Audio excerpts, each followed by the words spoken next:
This is the McKinsey podcast, where we help you make sense out of our world's toughest business challenges.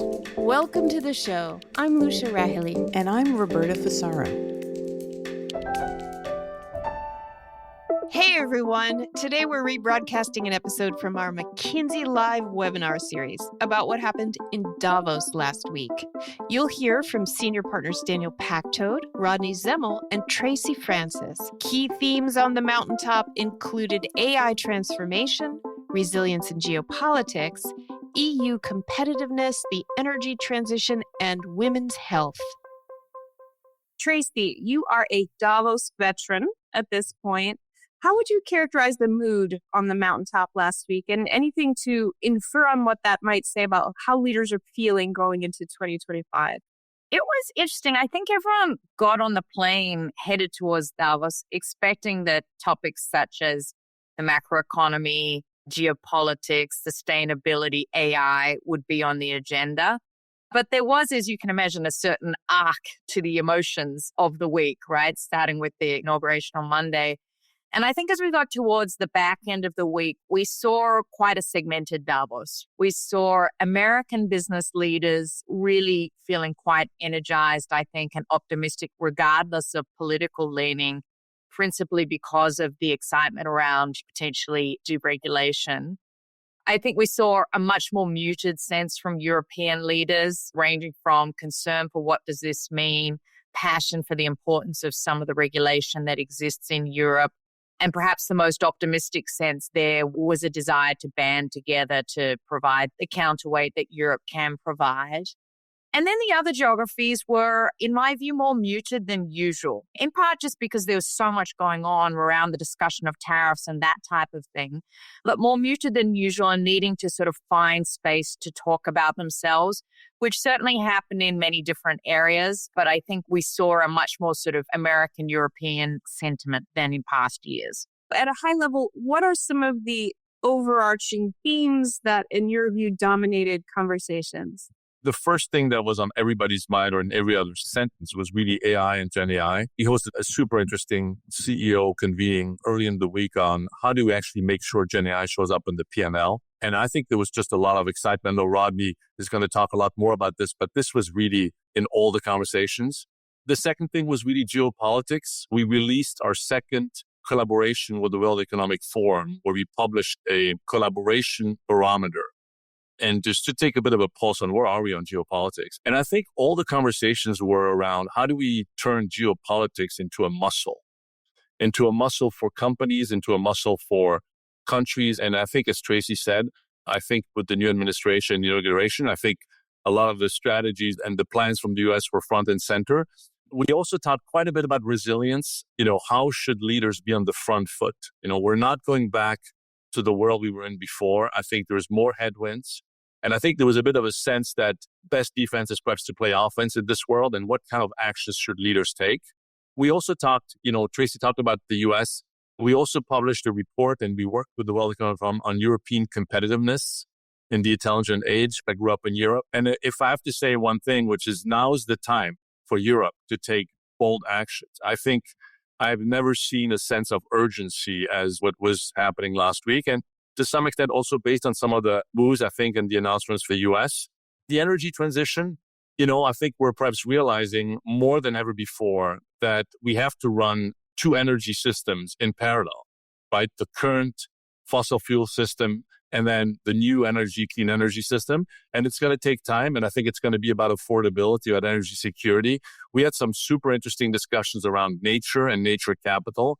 And frankly, there was also realization with the tragedy with the Los Angeles fires that we have to spend more time on adaptation. And then, perhaps two more topics, one around women's health, which is a topic that I think we were very passionate about as a firm. We've collaborated with the World Economic Forum. A woman lives in worse health situations than men for 25% of their lives. And it's roughly $1 trillion gap. It's actions we can take immediately. And so there's a real call for action on this. A similar collaboration about the brain health and brain economy. I think something that we're just starting where we think there's a ton of opportunity. And then finally, on Wednesday, we had a phenomenal breakfast with Andy Jassy, with Jane Fraser and Robert Gugla where we talked about leadership and leadership in the 21st century. And what does it take? What are the leadership traits to be able to lead in the 21st century? And how do we build leaders for tomorrow? Let me just pause there, but a quick rundown on some of the topics we talked about over the week. Okay, so at last year's Davos, Rodney, Gen AI felt pretty new, whereas now talk seems to anchor a little more pragmatically on P&L impact and whether leaders are actually realizing benefits to their bottom line. What's your take based on your discussions of Gen AI at Davos? Yeah, sure. It is very clear that it was, as Tracy and Daniel both said, an AI conference. I mean, you walked on the promenade, it was AI, AI, AI. What's interesting is everybody sort of had the same diagnostic. They were saying, look, AI, 2025 is the year we need to really turn it into business impact, right? To go from pilots to business impact. But what was interesting from the different players that were there was actually some quite different prescriptions for how to get to business impact, right? Some were saying it's you focus on your business. We can be an outsourced provider to bring you business impact. Others were saying it's about, new technology, agents are going to be the big unlock to get business impact. So same diagnostic, but some quite different prescriptions for how to get there. And we, of course, talked a lot about our view, which is that, look, 2024 was the year the technology delivered, right? But the humans really didn't, right? And the opportunity now is to take a more business-led approach and really to take a more, frankly, top-down approach to rewiring parts of your business to deliver AI impact rather than just treating it as a broad range of technology pilots. DeepSeek news happened after Davos ended, or it hit the headlines after Davos ended. Any preliminary comments on what to make of this? Yeah, so look, the cognoscenti would say it happened before Davos, right? Because there was a DeepSeek model V3, right, that people were talking about and the paper was out. But I think what you're referring to is this R1 model that came out and rocked the stock market yesterday. It's too early to really understand what's going on. But the range of reactions is interesting, right? Some external commentators have said, look, this is a Sputnik moment for the US and sort of tried to make it a geopolitics story. My colleague Alex Zukarevsky had a great quote saying, look, this is one of 5 amazing things that are going to happen in AI this year, right? We just need to be ready for them. I personally feel this says as much or more about open source as it does about geopolitics. I mean, yes, the model came from China, but it was based on open source work that's been done in the US and elsewhere. I think this shows how much power there's going to be in many different models, right? We already think the 6 or more models that are somewhat equivalent. That number's probably going to go up. So there's going to be broad access to incredibly powerful models and reasoning models. It shows that the big leap forwards are going to come from clever engineering and model architecture, right? This is an improvement in model architecture and combining generative AI with reinforcement learning rather than just from chip design. So it's quite a complicated game board, right? Now, if you look at the stock market, right, $1 trillion lost, that's not a good day for the tech industry. But I think you can make the argument that in the long run or even the medium run, it's actually a very good thing because this is going to massively lower the cost if it plays out, right? We don't know, right? But this could massively lower the cost of inference, right? Not just training. Training helps big tech companies. Inference will help ordinary companies apply AI. So as costs of applying AI continue to come down, this is going to continue to democratize the technology, right? And there's so much pent-up demand, right? And even as people talk about what does this mean for the huge boom in data centers, right? There are such constraints right now. Anything that actually helps unlock those constraints a little bit is probably good for corporate AI adopters. And in the long run is good for the tech industry in terms of growing the market opportunity. It's such an interesting time. Okay, watch this space. This is perhaps a good segue to another topic that's at the forefront of our audience's mind. We've had a ton of questions here on geopolitics, obviously, and global cooperation. Tariffs and the dynamics of geostrategic competition have, again, been all over the headlines, as all of you have mentioned. Daniel, what were your conversations like at Davos about challenges and opportunities related to these geopolitical shifts? And what would you highlight for us of importance here? I think the core of the discussion really, centered on competitiveness of nations and the importance of, the industrial base, the importance of perhaps 4 or 5 big technologies. And Rodney talked about Gen AI and AI, chipsets, defense and the defense ecosystem, And then frankly, the whole climate tech set of capabilities. We launched our nuclear practice 2 years ago. I think there was a lot of talk about fusion and nuclear as well. And I think what you realize is with all the announcements and everybody trying to decipher what's really going to happen with tariffs and in the US, ultimately this boils down to that, which is the competitiveness of nation. And I think, there was a lot of excitement and I would say optimism from a lot of US executives. I think it was also remarkable to see this was a really global Davos. I think very strong contingent from Japan, with Japan back at the table, with leading also on some of these key technologies. Large India contingent. And frankly, our team has been working also on, this is India's century. And I think the acceleration of, the transformation of India. And I think that was very clear. I'd say countries like Indonesia also really at the table. So back to the point we had made earlier, geopolitical as a muscle. Rodney, Tracy, and I were comparing notes. We're not going back to the simple world from 20 years ago. And so you really have to have the pulse on all these different centers of the world. And then also go back to, at the end of the day, what is playing out here is the competitiveness of nations. And this is also why I think there was a sense from a lot of European CEOs that it's pretty clear where the puck is going in the US. And by the way, a lot of European companies are interested in moving actually and being more present in the US. I look after our Latin America region, and some of our countries are in the spotlight right now, as our audience will be aware. Of course, business leaders are, working on being prepared and what different tariff scenarios look like and how quickly can they move their businesses around. That's, I think, relatively obvious.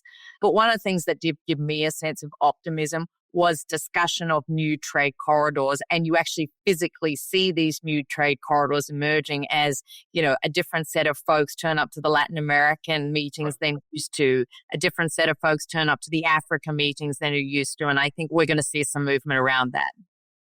It's super interesting. So all the dynamics that we're describing point to rising complexity in the operating environment for leaders, right? So that might make a nice segue to, there are many questions here about what this means for leaders. Daniel, maybe this one would be good for you, given your focus on developing the next generation of leaders. How do you think about equipping executives to navigate this current uncertainty? There was a bit of a sense, you can always be a bit nostalgic, but there was a bit of a sense from CEOs that it's actually more difficult to be a CEO and a leader today than ever before. One CEO pointed out, 10 years ago, I had 5% of my calendar ready for surprises, challenges, things that were not planned. That number is more 20 or 30% today. And I think the amount of headwinds and complexities are just rising and are compounding. I think there was very energizing discussion on, what are these future leadership traits? And I think it's all about energy. It's about, frankly, the ability, grit and resilience. It's about the ability to work in team. I think it's the ability to constantly learn. And also, frankly, to have people basically be put in roles, almost like high potential, be put in roles and then learn on the job. And then creating a bit of a mechanism that frankly cannot be outsourced by the leadership team, is owned by the CEO to build tomorrow's leaders.